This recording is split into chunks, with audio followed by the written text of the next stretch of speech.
What's going on, amazing people? It's your main man, Rick the Dawn, and today we're going to talk about Survivor Season 43, Episode 8. Did you see it? If you did not, then you're in a great place because we're going to talk about everything that you missed. And if you've already seen the episode, we still got some things to talk about because I want to know your input. If you don't know, this episode is being recorded live. It's a live stream.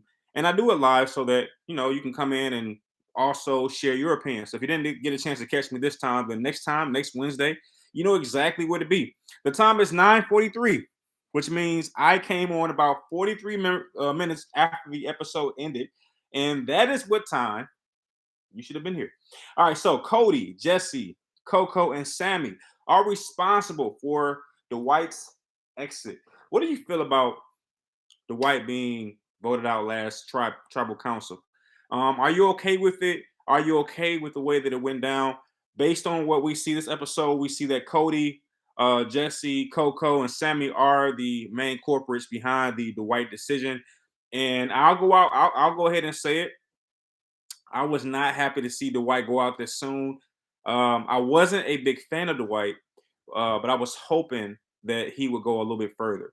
There's some players in the game right now that are still playing that, in my opinion, Dwight should have made it further than they did. But he didn't. And Cody is one of the main reasons why. Second only by Jesse. Okay. Anyway, Sammy tries to do damage control with Owen and Janine. Now, I will say this was a very interesting episode for Sammy. Sammy was a lot more vocal than I know him to be. If you don't know, Owen is my first pick and Sammy is my second pick. And this episode showed me that Sammy is getting very, very frustrated. He's a quiet player when he wants to be, but every once in a while, Sammy breaks character and just kind of goes on a tangent. And I've been noticing that more so at tribal councils. I'm always like, hey, Sammy, just be quiet. You don't have to say anything at all. But he's on this new thing where he feels like he has to say something at tribal, and it's always something very, very rough around the edges. Sammy is a rough player, but he's one of my favorite players. But he tries to do some damage control with Owen and Janine, basically, trying to make them feel as if they don't have to worry. And yeah, that happens. Jesse reveals to James what happened to Dwight and Idol. So we find out that um, you know, when James wins that whole still a vote or still an advantage reward, it makes everybody panic and everybody coherently begins to swap their advantages and, or I should say, consequently start to swap their advantages. And we find out, and I didn't know this. Did you know this? If you did, great. What's up, man? My main man Tim. What's up, T? You missed me last week. Yes, you did, Tim. Yes, you did. If you don't know, I'm talking to my main man Tim in the comment section. A good friend of mine. We kind of watch all these little shows together and stuff like that. He hasn't watched Survivor because he just doesn't have the bandwidth. His wife doesn't allow it. But he certainly was there for Big Brother. So that's my main man Tim. Check out his site. Amazing content. But yeah, so Jesse reveals to James what happened. So I didn't know this. I didn't know that Dwight went home with, or supposedly went home with Janine's idol. That was huge news. So Janine, in a panic over what James might have had, she gives her advantage to uh, Dwight. And who was surprised by that? I know for me, I didn't know that. I'm pretty sure I know they showed it last episode. They showed Dwight getting the idol and all that kind of stuff. But it just, I see a lot of stuff in Survivor, and that particular thing just kind of just blurred past me. I missed that. But anyway, what I also didn't know is that Dwight. Well, let me hold off for a minute.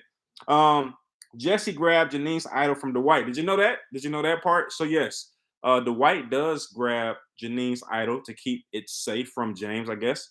But what we did not, but what I definitely didn't know was that Jesse grabbed Janine's idol from Dwight. Did you know that?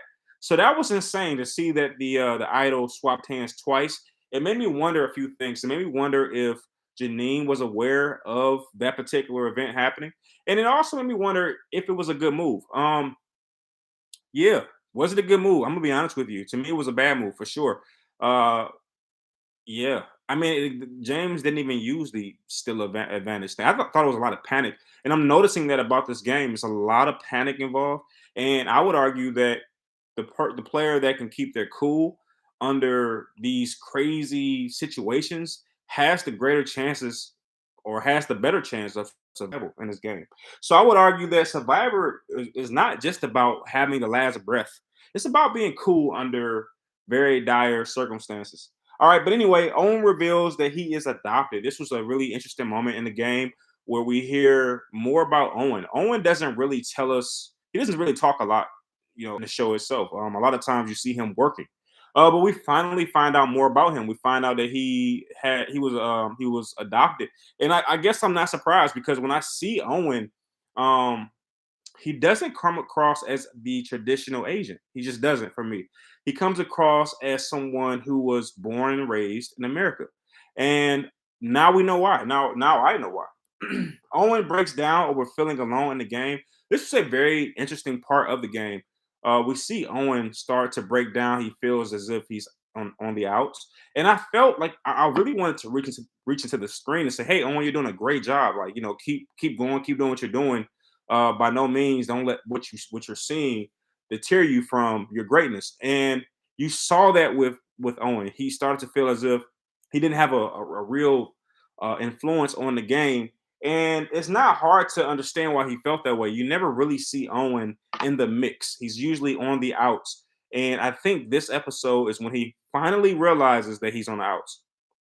But anyway, James proposes a final seven. What did you think about the whole final seven concept? That's kind of what takes place. Um, that was very interesting to see that. But you know, just kind of far out in the game for something of that magnitude, not only to happen, but to work. You know what I mean? It was very surprising to see James point that out and try to go that route. But in my opinion, it was a lost cause to try to establish a final seven with this many players left in the game. I'm not sure that James thought that through. But anyway, James sets his sights on Owen for voting on him. So this was very surprising as well. As you know, Owen is my number one pick to win a game. But in this episode, we see that James is a little upset and at one point even places his target on Owen. And he explains why, because Owen targeted him at least two times. All right. But anyway, Carla leads conversation about food. So this is one of my favorite parts about Survivor. Hearing the survivors talk about food and just discuss, the whole food concept. All right, bro. All right, T. Thanks for kicking it with me, man. I appreciate you, brother. As you know that. But yeah, so this was the first time we saw a player, or I should say players, just start talking about food. It's one of my favorite parts about Survivor. In fact, that's what got me into Survivor maybe 10 years or so. Just watching these people push their body to uh, just abnormal lengths. Seeing people go for months, weeks without like adequate meals. That's what made me get into the show. So for the very first time, they did something that I was expecting to happen a long time ago, which is just have conversations about food.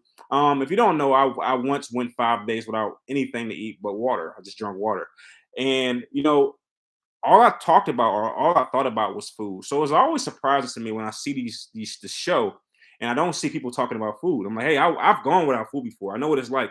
And the only thing on your mind is food. So it's really surprising that no one talks about food.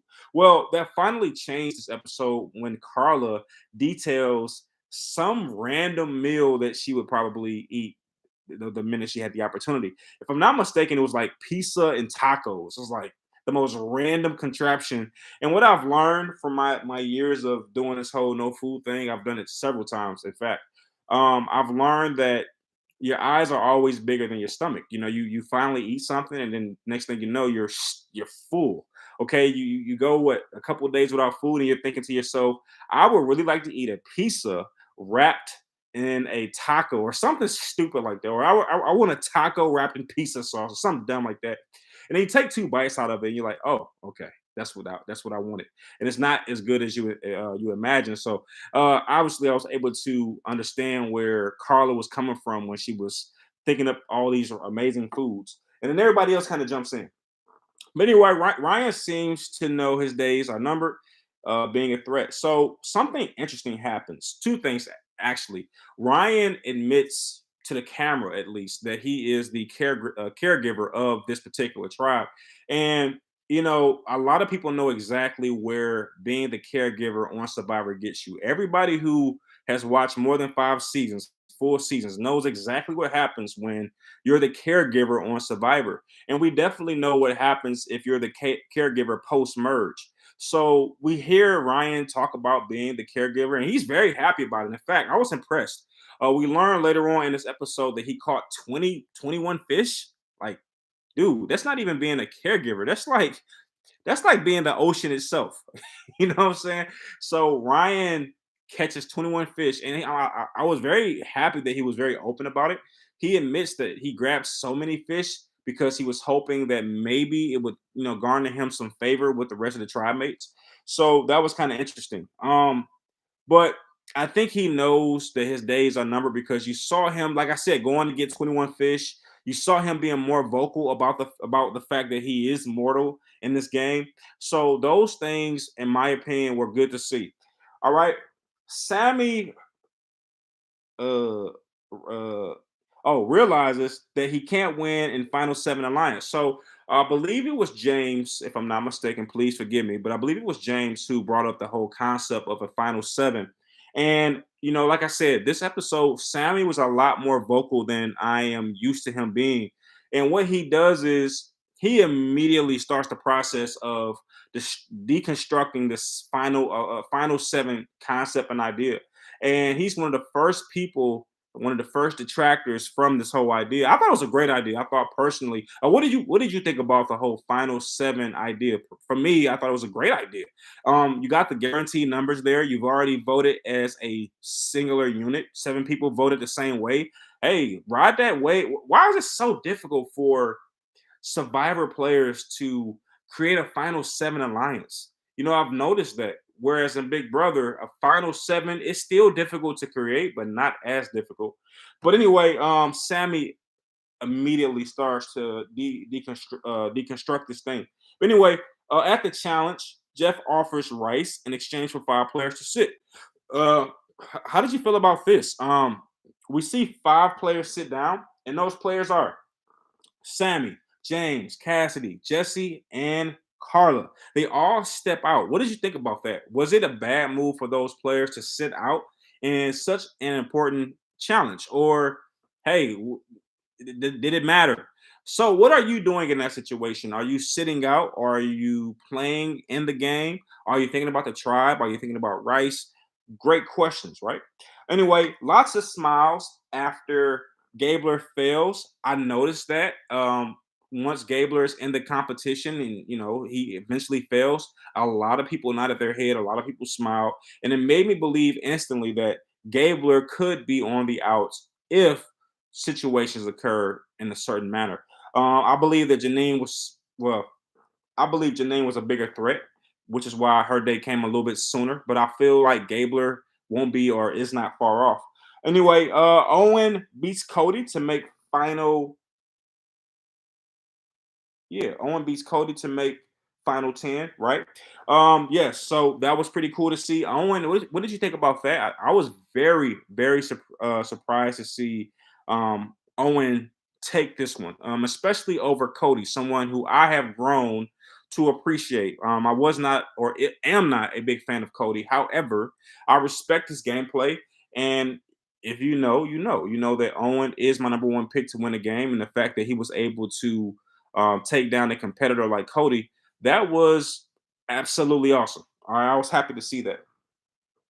Anyway, Ryan proposes Janine for elimination. So again, when we get back to the island, we see that everybody's kind of scrambling, and it was surprising for me, but Ryan of all players is the one who actually proposed Janine. Just kind of citing the fact that she's pretty sneaky, pretty quiet, and could easily go under the radar. And I thought that was really smart of Ryan. Now, Ryan is a player who I tout as someone who is overly strategic. I'm sorry, uh, overly powerful, very, very strong as it relates to the competitions.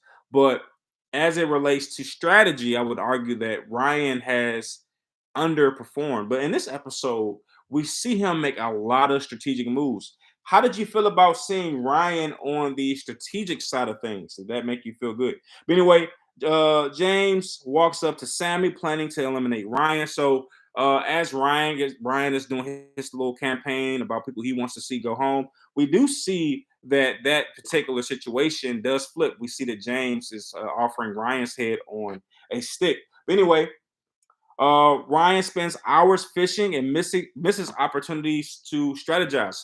So you probably know this already, but I'll ask anyway.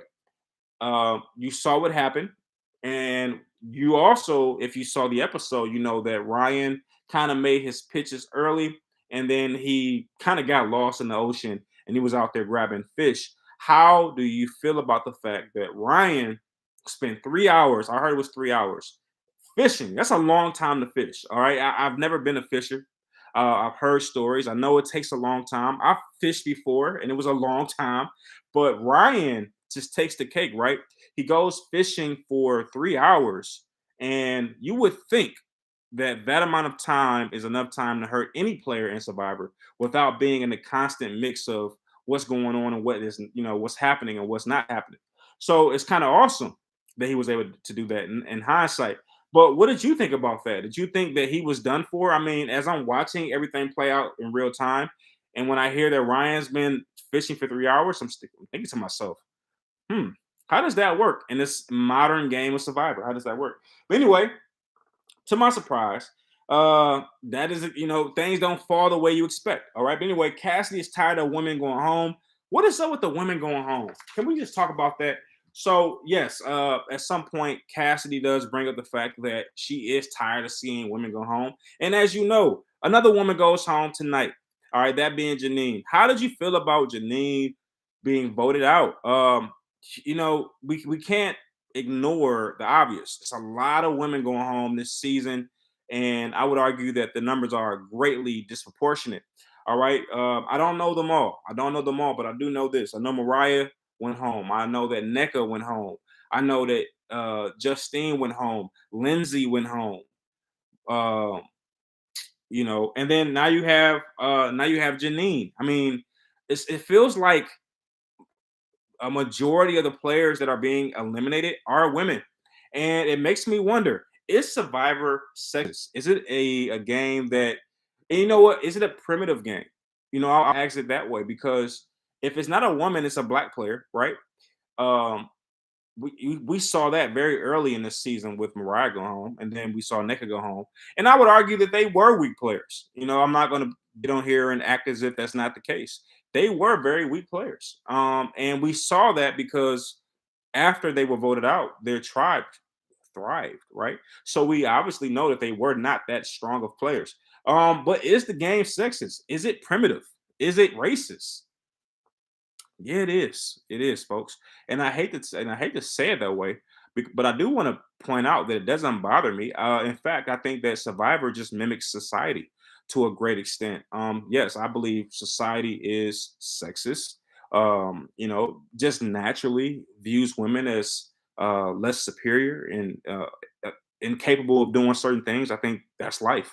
I think Survivor is racist. I think inherently people see certain people, certain races as dominant or not as dominant in certain things. So I think that those things are inherent in our society. And I believe that games like Survivor are a microcosm of, society. So I would argue, yes, Survivor is both sexist and racist. And dare I argue, primitive. It's a very primitive game. And that's why I like it. That's why it's called Survivor. It's all about, can you, you know, if can you out survive these other players? Can you do things they're not doing? Can you backstab them better than they can backstab you? That's Survivor. And if you were to take out the weekly eliminations for weekly deaths, all right, not to take a turn for the gruesome, but if you were to actually make this game authentic and real, whereas one person died every week, you could argue that the way it's played out is basically how it play out in that scenario. Um, not to be chauvinistic, but I would argue that women would be some of the first players to go if you have this full range of cast of characters. You got male and female players. Yeah, I would argue. But it still feels great to see strong women survive. This is why when Lindsay got evicted, it upset me a little bit. Now, Lindsay wasn't a smart player, in my personal opinion, but she was a strong player. All right. And in this case, being strong didn't help Lindsay. Lindsay was too bullish and definitely too paranoid, obviously.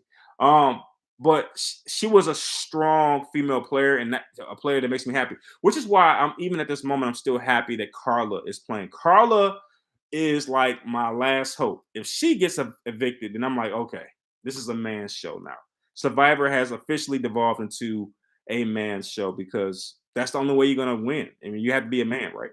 Um, yeah, and then, like I said, not running away from the conversation. Like I said, it's usually a black player or a female. It's what I'm noticing. I mean, I don't have a list in front of me, obviously, but I would love to have a list in front of me which show me every player that's been eliminated. What this is episode 8. I don't know them all. Mariah, NECA, Justine, Janine, Lindsay. I only know five players. Oh wait, well Dwight 6. I don't know about 6 players, so it's 2 players in there somewhere that are eluding me, and I just want to know: are those 2 players white males? That's all I want to know, and most likely not. All right, I don't know what it is. It's just hey, and of the players still in the game, yeah, the white male players still look pretty strong. That being Cody. But listen, I always say it this way, and I'll never change it. I'll never change my sentiment here. Uh, I don't cry foul when I see one race just dominating, or one gender. I don't cry. I don't cry foul. And why is that? Because it's a very competitive. It's a competitive setting. I think anytime you bring competition in play, then everything is fair. It's just like love. Uh, if it's competition, that means that this particular group of people need to be better strategizers.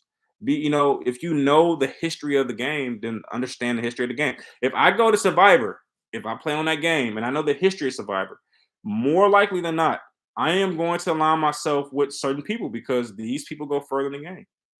That's it. And if you're going to play that game, you have to know that. Same thing for Big Brother. If I were to go into the Big Brother house, I know what my odds are. Um, not a lot of black players have won that game. Not a lot. So naturally, I know I got to go with the numbers. The numbers say that these people will be most proficient in this game, and I want to be among those people when we get to a bottom 5. So this is the conversation, the self conversation that I'm not seeing a lot of players have. Like I don't see, like I can tell that Carla may have had that conversation. Just how cautious she is in the game, and how strategic she's being. That lets me know that she knows that a Hispanic woman winning this game is rare. So she knows she has to play a certain game. I'll even go as far as to say Gabler looks like he had that conversation with himself. Hey, a 50-year old plus male doesn't win this competition, white, black, or indifferent. So I'm seeing moves by Gabler that tells me he really wants it. So it's not necessarily about color or race. It's just an observation and more or less a question. Is Survivor sexist? Is it a game that, and in fact, maybe the question is a little unfair. Is the world sexist? You know what I mean? Does fate, does the world, does America, does the USA, does most civilizations give a slight advantage to the male or the white male? That's the question that I would be very, very surprised if people were to answer under this video. Uh, is there some kind of advantage, or do we all start off at the same plane with the same cards, and it's really up to us how we play those cards? Is there an advantage for a particular group of people in the world in this game of Survivor, or has everybody walked on the beach on the exact same plane, and certain players just taking advantage of that opportunity more so than other players? I dare you to answer that question. But that's all I got for you this week. Thank you for tuning in. And I certainly appreciate the likes and all that kind of stuff. It's been real. I will see you Wednesday. Be there or be square. Peace.